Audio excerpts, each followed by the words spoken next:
वही अब बात कर लेते हैं कुदरत के कहर की। तो देश के कई राज्यों में बाढ़ बारिश से हालात बहुत अधिक खराब हो चुके हैं और स्थितियां बदतर हो चुकी हैं। हिमाचल से लेकर पंजाब, राजस्थान से लेकर उत्तराखंड तक स्थिति लगातार बाढ़ बारिश से बिगड़ रही है। वहीं प्रधानमंत्री नरेंद्र मोदी आज पंजाब के बाढ़ प्रभावित इलाकों का दौरा करेंगे और स्थितियों का जायजा लेंगे। इसी बीच एक और बड़ी खबर आपको बता दें, प्रधानमंत्री मोदी आज हिमाचल और पंजाब के दौरे पर रहेंगे। आपदा प्रभावित क्षेत्रों का हवाई सर्वेक्षण करेंगे। पीएम मोदी अधिकारियों से मुलाकात भी करेंगे।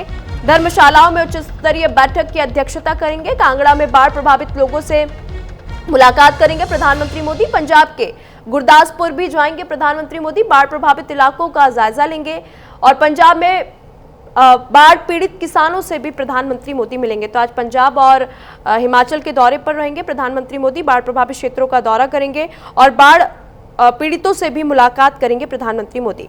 तो आज हिमाचल और पंजाब के दौरे पर रहेंगे। पंजाब के गुरदासपुर का दौरा करेंगे प्रधानमंत्री मोदी। पीएम मोदी आज हिमाचल और पंजाब जाएंगे। बाढ़ग्रस्त इलाकों का हवाई सर्वेक्षण करेंगे और पीड़ितों से भी प्रधानमंत्री मोदी मिलेंगे।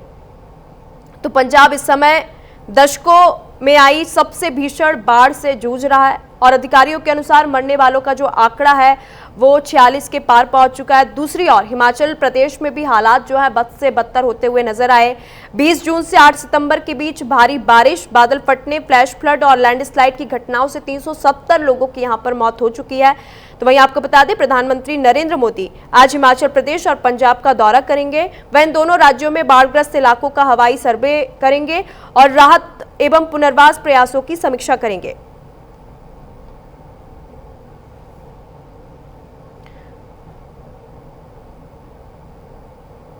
तो वहीं आपको बता दें, हिमाचल प्रदेश के कांगड़ा जाएंगे प्रधानमंत्री मोदी, जहां बाढ़ और भूस्खलन से प्रभावित क्षेत्रों का हवाई सर्वेक्षण प्रधानमंत्री मोदी करेंगे।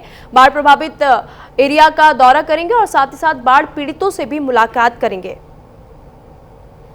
हिमाचल प्रदेश में प्रधानमंत्री मोदी राज्य के अधिकारियों के साथ एक उच्च स्तरीय समीक्षा बैठक की अध्यक्षता करेंगे और आपदा से प्रभावित स्थानीय लोगों से बातचीत करेंगे। वह राष्ट्रीय आपदा प्रतिक्रिया बल एनडीआरएफ, राज्य आपदा प्रतिक्रिया बल एसडीआरएफ और जमीनी स्तर पर कार्यरत आपदा मित्र टीमों के कर्मियों से भी मुलाकात करेंगे।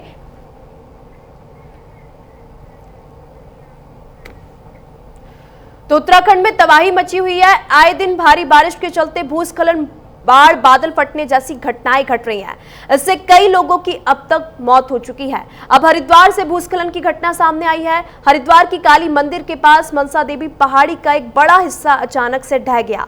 जहां काली मंदिर के पास भीमगोड़ा रेलवे ट्रैक पर मलबा गिरने से देहरादून हरिद्वार रेल मार्ग पूरी तरह से बाधित हो गया। पहाड़ी का हिस्सा गिरने से मिट्टी और चट्टानों का तेज बहाव भीमगोड़ा रेलवे सुरंग के पास रेलवे ट्रैक पर जमा हो गया। मलबे की इतनी अधिक संख्या और इतनी भारी चपेट में रेलवे ट्रैक पर लगे लोहे के सुरक्षा जाल भी क्षतिग्रस्त हो गए।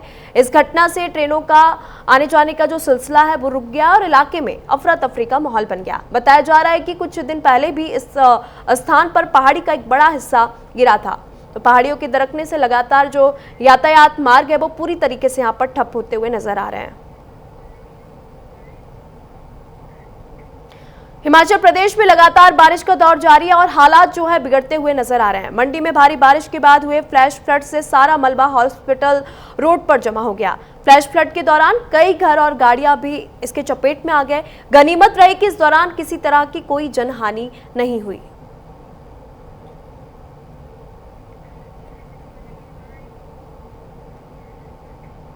कैथल जिले के भागल गांव के पास मारकंडा नदी के पास किसानों के खेत पूरी तरीके से जलमग्न हो गए। फसलों का काफी नुकसान हुआ। प्रशासन की ओर से लगातार पैनी नजर रखी जा रही है। इसके साथ साथ प्रशासनिक दौरे भी किए जा रहे हैं। देखिए संवाददाता शैंकी जिंदल की ग्राउंड जीरो से रिपोर्ट।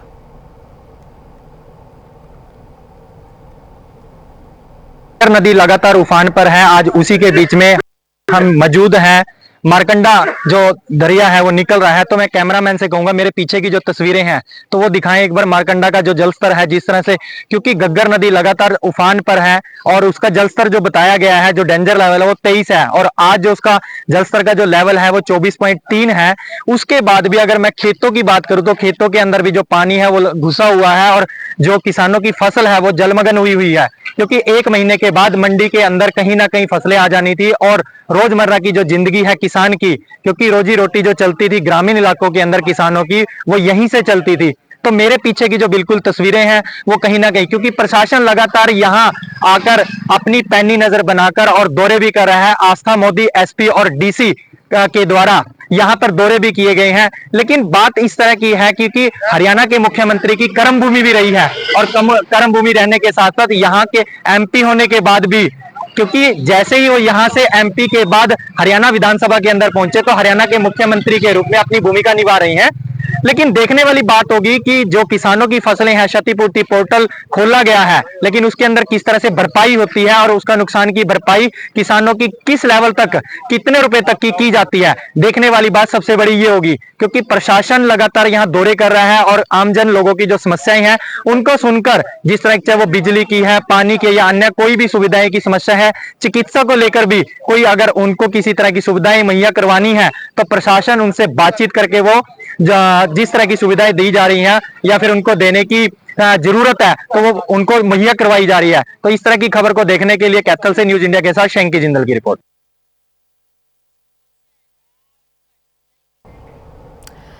तो इस समय देश के कई राज्य बाढ़ और बारिश की चपेट में हैं। हमारे साथ कैथल से शैंकी जुड़ चुके हैं, जीवन हमारे साथ शिमला से जुड़ चुके हैं, हिमांशु हमारे साथ देहरादून से जुड़ चुके हैं।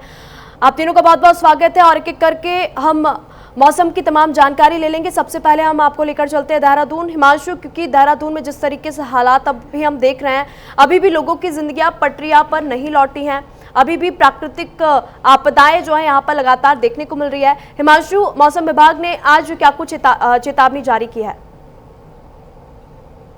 विभाग की अगर बात कर ली जाए तो मौसम विभाग ने आज जो है मैदानी इलाकों के लिए भी येलो अलर्ट जारी किया है, जिसमें हरिद्वार और उधम सिंह नगर मौजूद है। इसके अलावा पर्वतीय जिलों की अगर बात कर ली जाए तो पर्वतीय जिलों में जिस तरीके से लगातार मौसम विभाग अपने पूर्वानुमान के मुताबिक येलो अलर्ट जारी कर रहा था, उसमें उत्तरकाशी, पौड़ी, रुद्रप्रयाग, टिहरी ये जनपद हैं। और क्योंकि लगातार अभी भी मौसम विभाग का साफ ये कहना है कि आने वाले 14 सितंबर तक जो है लगातार बारिश देखने को मिल सकती है। हालांकि दिन के समय में कुछ राहत मिलने की उम्मीद जरूर है, लेकिन लगातार हो रही बारिश के कारण दिन में चटक धूप खिल रही है, जिस कारण अब यहाँ के लोग जो है उमस से भी बेहाल होने लगे हैं। राजधानी देहरादून की अगर बात कर ली जाए तो राजधानी देहरादून में जो है लगातार चटक धूप देखने को मिल रही है, लेकिन शाम के समय में बारिश की एक दो दौर की बारिश भी देखने को मिल रही है।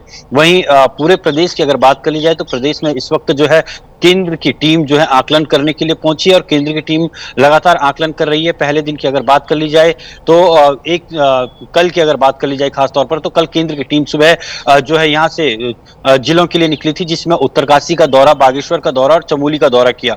वहीं अगर आज की बात कर ली जाए तो आज भी केंद्र की टीम उत्तराखंड में रहने वाली है और उत्तराखंड में रहते हुए आज पौड़ी, रुद्रप्रयाग जो है जिलों का वो दौरा करेगी और आकलन लगाएगी कि कितनी तबाही यहाँ पर, कितना नुकसान उत्तराखंड को हुआ है। क्योंकि उत्तराखंड सरकार की अगर बात कर ली जाए तो 5,702 करोड़ का जो प्रस्ताव है वो आपदा क्षति के रूप में केंद्र को भेजा था, इसलिए केंद्र ने अपनी टीम यहाँ पर भेजी। जी निशा। बिल्कुल, हम शिमला चलेंगे सीधे, जीवन हमारे साथ जुड़े हुए हैं। हिमाचल प्रदेश में क्या कुछ हालात बने हुए हैं, क्योंकि आज प्रधानमंत्री मोदी खुद हिमाचल प्रदेश के दौरे पर रहेंगे? जीवन। जी निशा, पहले तो प्रधानमंत्री हिमाचल आ रहे हैं। हिमाचल वासियों के लिए ये बड़ी राहत की खबर है, क्योंकि कोई स्पेशल राहत पैकेज केंद्र सरकार की मदद से, मोदी सरकार की मदद से प्रदेश को मिल सकता है। आर्थिक स्थिति जो हिमाचल की है वो बहुत कमजोर है। इस वक्त हिमाचल को, जैसे कि आपने देखा, दूसरे राज्यों के लोग भी हिमाचल के लिए मदद करने के लिए आगे हैं। बावजूद इसके आज जो वास्तविक स्थिति है हिमाचल की वो इस तरह से है कि सोलन में पानी की कमी, पेयजल की बहुत कमी मारामारी हो रही है जिला सोलन में। और कुल्लू में एक घर जो लैंडस्लाइड हुआ, 8 लोग दबे, जिनमें एक की मौत हो चुकी है, 4 को रेस्क्यू कर लिया गया है और 3 अभी लापता है, उनको निकाला जा रहा है। बाकी मौसम की अपडेट इस तरह से है कि आज किसी तरह का कोई अलर्ट नहीं है, बावजूद इसके बारिश हो रही है प्रदेश के कुछ इलाकों में। हालांकि प्रदेश में अभी के महीने में 45% अधिक बारिश दर्ज की गई है और आगामी 4 दिनों तक किसी तरह की बारिश का अनुमान नहीं है। जी ठीक है, हमारे साथ कैथल से शैंकी भी जुड़े हुए हैं, उनसे भी मौसम के हालातों की जानकारी लेते हैं। शैंकी, इस समय वहां पर मौसम को लेकर क्या कुछ स्थिति बनी हुई है? ये निशा, बिल्कुल मैं बताना चाहूँ तो आज सुबह 5 बजे ही मौसम विभाग की तरफ से एक मैसेज आया है, जिन्होंने ये लिखा कि अगले आने वाले 3 घंटे के अंदर, चाहे वो कैथल जिला हो या पंजाब के कुछ जिले हो, हरियाणा के कुछ जिले हैं जिसमें moderate heavy due to rain का मैसेज उन्होंने किया है। तो आने वाले 3 घंटे के अंदर अब ये देखा जाएगा कि आईएमडी की जो चेतावनी दी गई है वो कितनी सच साबित होती है।